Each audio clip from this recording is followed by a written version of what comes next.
I'll wait to see your golden smile, feel of 1,000 kisses.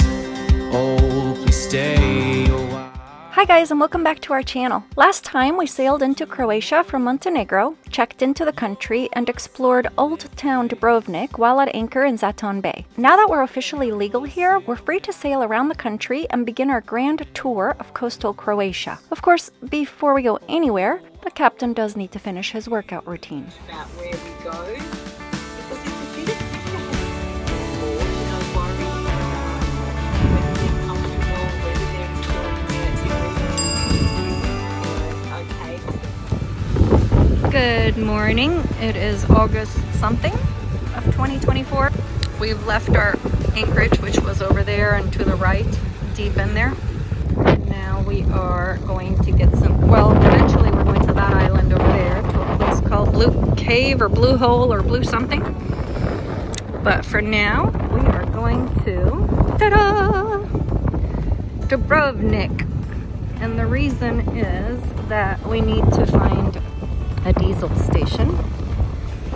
And I don't know where the next one's going to be heading north. If you go this way, there's a beautiful bridge, and that's the way we're gonna go.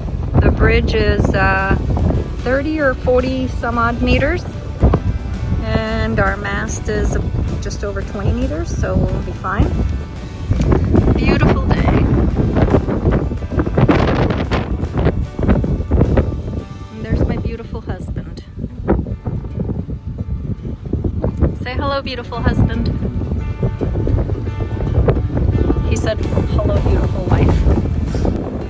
This is the Dr. Franjo Tuđman Bridge, named after Dr. Tuđman, who was the first president of Croatia after the country declared independence from Yugoslavia in 1991. It stretches over half a kilometer, tall enough for cruise ships to slide underneath, and its cables fan out like a giant harp. Built in 2002, it's basically Dubrovnik's fancy welcome mat for anyone arriving by land or sea. As we sail out under this big beauty of a bridge, let's talk about what happens when thousands of cruise passengers try to check in to Croatia. You'd think it's an airport-style stamp fest, but nope.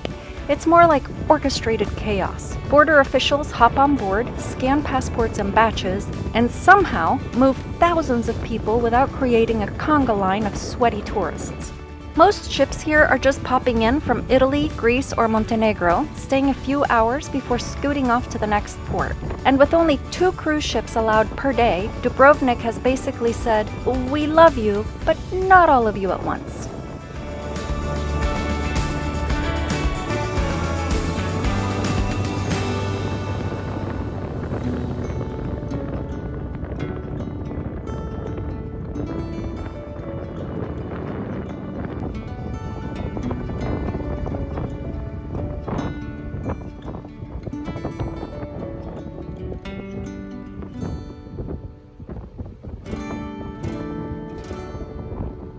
From our anchorage in Zaton Bay to the diesel station, we're sailing about 4.5 nautical miles, and the views are spectacular.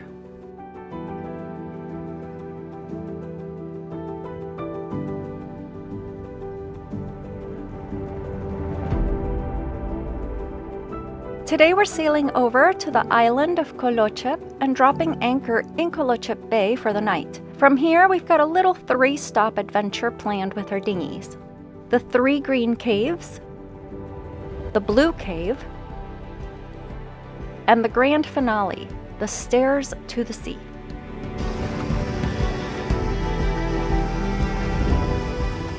I won't be taking a camera into the caves since we have to swim in, and like a genius, I left my GoPro back on the boat. So instead of cave footage, please enjoy this exclusive shot of, water. Nature documentary level stuff. I know.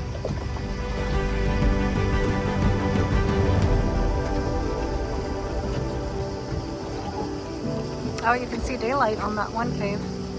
Yeah, let me get to the side. What a complete cluster of boats. When we arrived like less than an hour ago, there's barely any boats here. And now there's I almost got run over by two just trying to make it out of the cave. We arrived just in time to be able to go in the caves because it is... Whoa, dude, what are you doing? I let it go for a second. Yeah. The amount of people that are in those caves now is ridiculous.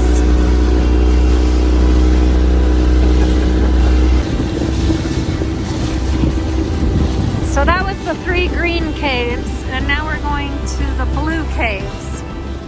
The 3 green caves are tucked into the cliffs of Koločep, and sunlight sneaks in at just the right angle to turn the water a glowing emerald. 2 of them are fairly friendly, wide enough to swim in without feeling like you're auditioning for a Nat Geo documentary. But the 3rd one is a little more character building. You slip through a tighter entrance, partly ducking underwater, under a rock arch, and pop out into a secret grotto that feels like Mother Nature's VIP lounge.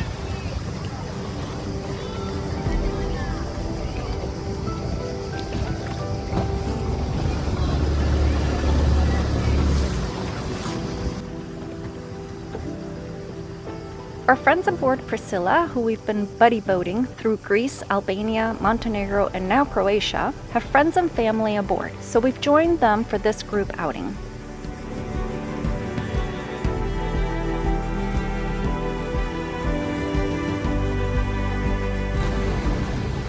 The blue cave is the showstopper. You can't take a boat inside, so it's swim in only. The opening is narrow, but once you're inside, the light bouncing off the limestone turns the water into a glowing neon blue. It's peaceful, surreal, and also a great reminder that my GoPro is still sitting uselessly back on the boat.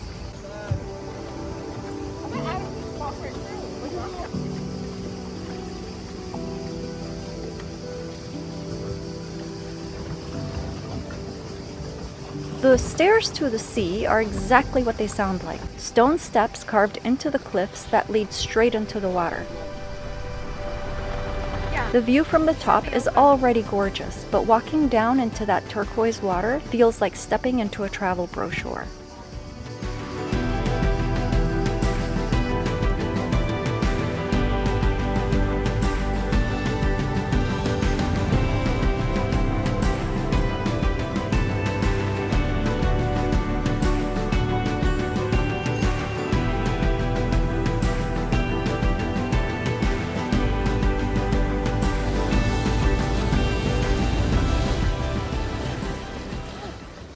Here is what happens when you try to film a sunset time-lapse on a boat. You set the camera up on deck perfectly, and then the wind swings the boat so the camera points at literally everything but the sunset. So every 30 seconds or so, you're crawling across the deck like a drunk crab trying to adjust it again. And after all that effort, you get a shaky video of almost the sunset. And that, my friends, is why YouTube pays me the big bucks.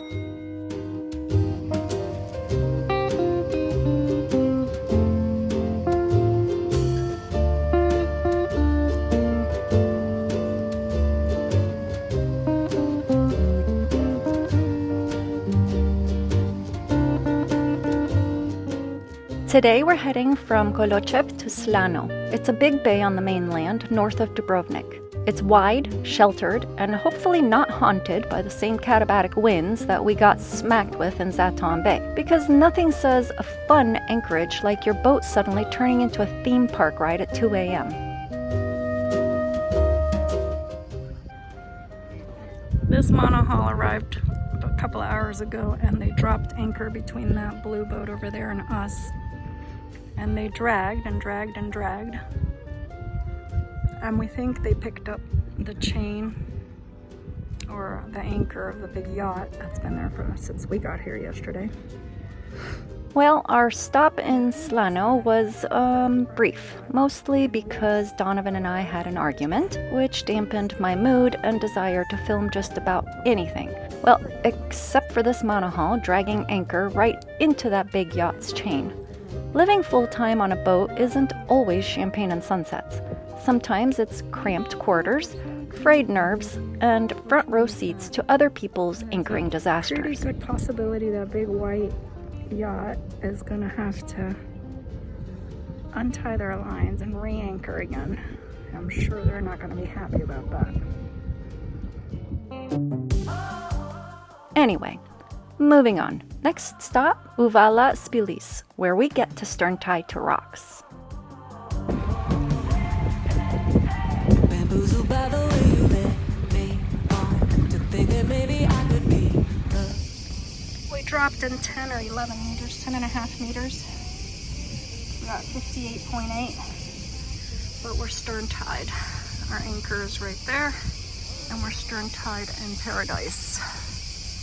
But the water here is insanely clear. What you see on camera, multiply that by 10. When we decided to sail up to Croatia, friends warned us. Anchoring here comes with a few quirks. First, some anchorages charge a fee just to drop your hook in the water. Second, the depths can be greater than what we were used to in Turkey and Greece, which means more chain and more swinging room. Enter stern tying. By dropping the hook and tying your stern to shore, you use less swing space and more boats can fit in. And with Croatia's endless parade of charter boats, it keeps the anchorages from turning into bumper cars.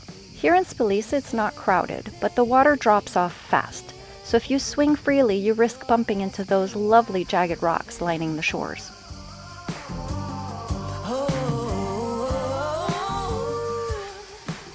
Oh my god, this was so beautiful when we arrived like about an hour ago, and all of a sudden it's just all gone to hell. It's beautiful and sunny out, but the wind is now ridiculous. We're getting 20-25 knots. This is not at all what they were calling on any of the maps. This is so wild. It's absolutely beautiful outside and sunny. That cloud is kind of weird.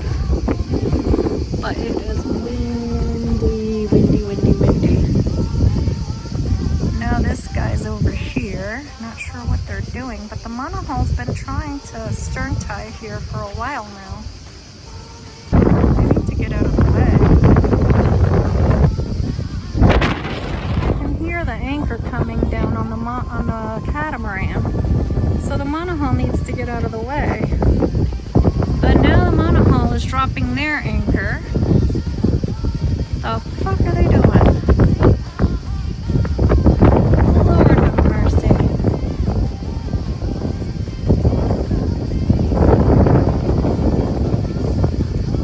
Pick your anchor back up, buddy. And start over.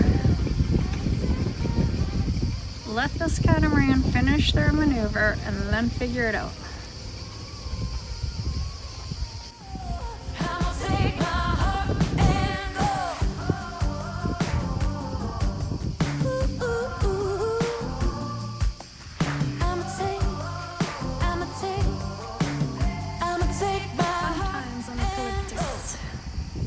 When you're sailing the Eastern Mediterranean, there are 3 big wind stories every sailor should know.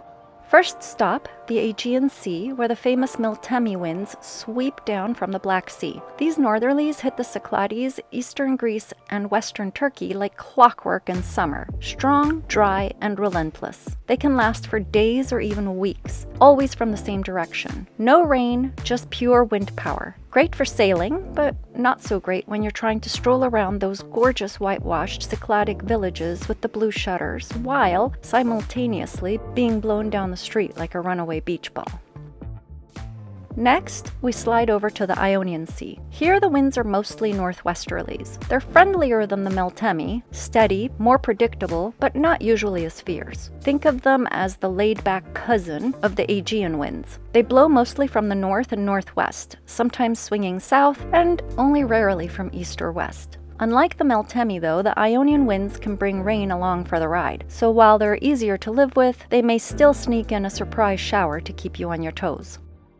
Finally, up in the Adriatic near Croatia, things can get dramatic. Meet the Bora. Unlike the steady Meltemi or the mostly polite Ionian breezes, the Bora is moody. 1 minute, it's blue skies and sunshine, then suddenly, bam! Black clouds roll in, the wind goes wild from all directions, rain buckets down, and for a couple of hours it feels like nature is testing your nerve. Then just as quickly, the sky's clear and it's back to paradise, like nothing ever happened. Short, sharp, and intense.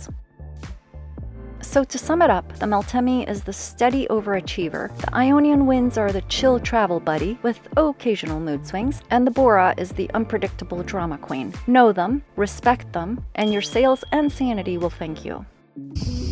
New donkey alert.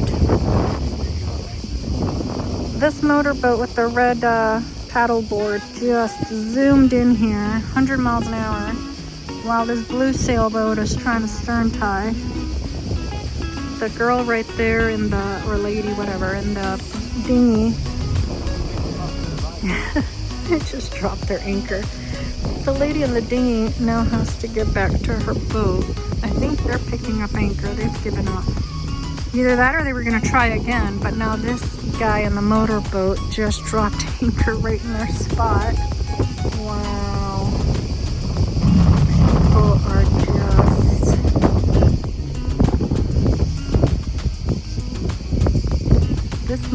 This catamaran here is free anchoring, so now the wind's changed, so now he's going into the brown boat, and I think the brown boat has lines to shore. It's fun people watching, or boat watching, I'll say that.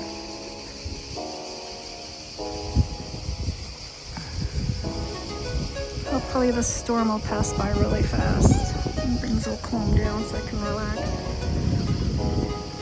Yep, they're dropping their anchor again, so they are still trying to get to that spot. But this motorboat just swooped right in.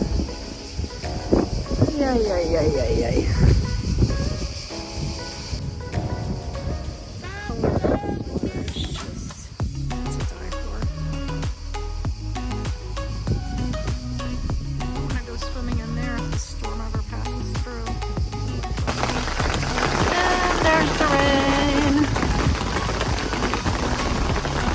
Soap out and wash the boat. Fun times.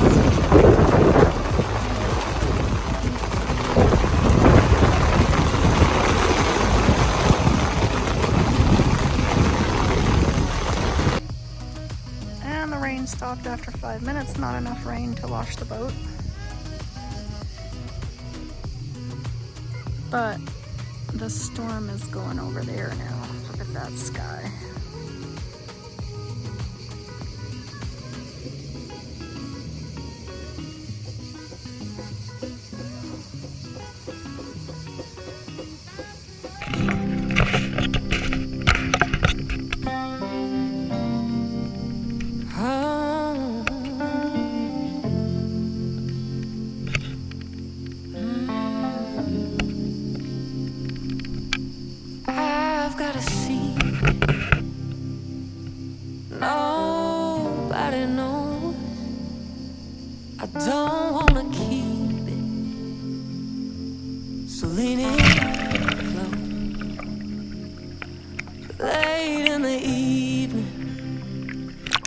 The weather is finally perfect. Bright, sunny, calm water, no wind, which means it's time to clean the bottom of the boat. And by we, of course, I mean Donovan. Here's how our boat jobs really break down. Donovan, blue jobs. Claudine, pink jobs. Boat repairs, both inside and out, definitely blue. Definitely loud. Exterior scrubbing, blue job. Interior scrubbing, pink job. Cooking, mostly a pink job, mostly burnt. Washing dishes is a shared marital negotiation zone. Filming for YouTube, pink job. 98% director, 2% diva. Editing, pink job. 100% unpaid overtime. Some other characteristics include blue jobs, 50% injuries, and 79% colorful language. Pink jobs, 90% procrastination and 12% effort. Blue repair jobs usually involve oil, black water, gray water, glue, or caulking. Pink cleaning jobs, frequently postponed indefinitely. And that, ladies and gentlemen, is how our boat magically still floats. And once I say those words, I can't take them back. Can you just stay hidden for a few more minutes, please? So sunrise, promise you'll take your time. You have to admire Donovan's determination and imagination. This guy has to make a boat home gym out of anything he can find on board, other than actual fitness equipment and weights.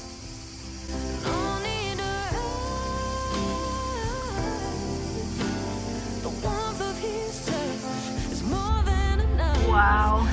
We're leaving our anchorage and headed down to a restaurant pontoon south of us to meet up with some friends. And this anchorage was absolutely gorgeous and very well protected. We were very comfortable. We had winds on the beam a little bit here and there because the winds are inconsistent. They're not at all like what the app says. They don't come in any one direction, kind of go all over.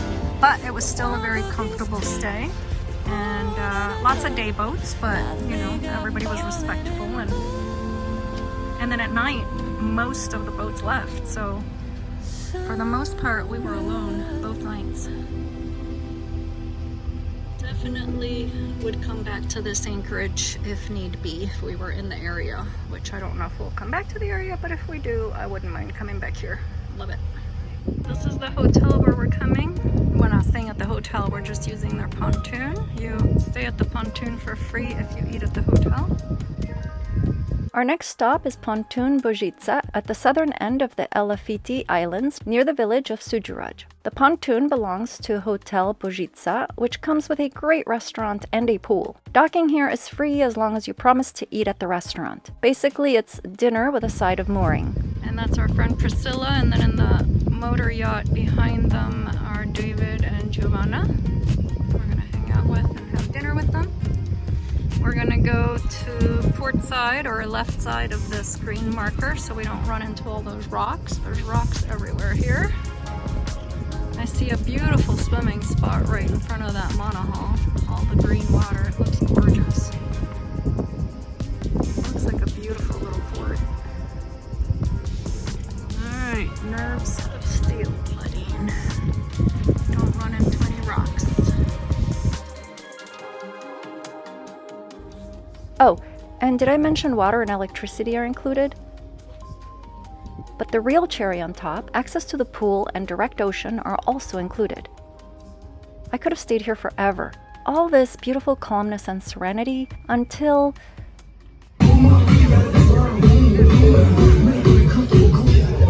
Well, as they say, if you can't beat 'em, you might as well dance with 'em. I decided to have a nice quiet walk with Zoe while Donovan fills up our water tank, yes, a blue job, and gets Oka ready for departure.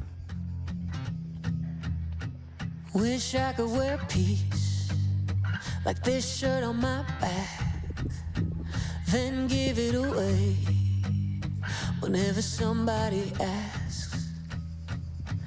Every time I try, I catch myself reaching for it from someone else. Why is it so hard to hold on to? Maybe I'm obsessed with a hurried rush. Whenever I slow down, I beat myself up. So much time I worry. We haven't made it very far from Dubrovnik yet, but we're already in love with what we've seen, and there's so much more of Croatia to come. If you like this episode, do us a favor. Hit subscribe, give the video a like, and click the little notification bell. It really does help my ego. Most of all, we love hearing from you in the comments, so let us know what you think. Thanks for watching, and we'll see you on the next one. Bye, guys! A little too long, afraid so much has changed, that I'll do it all wrong. Part of my heart's grown cold within, gotta find a way to feel the heat.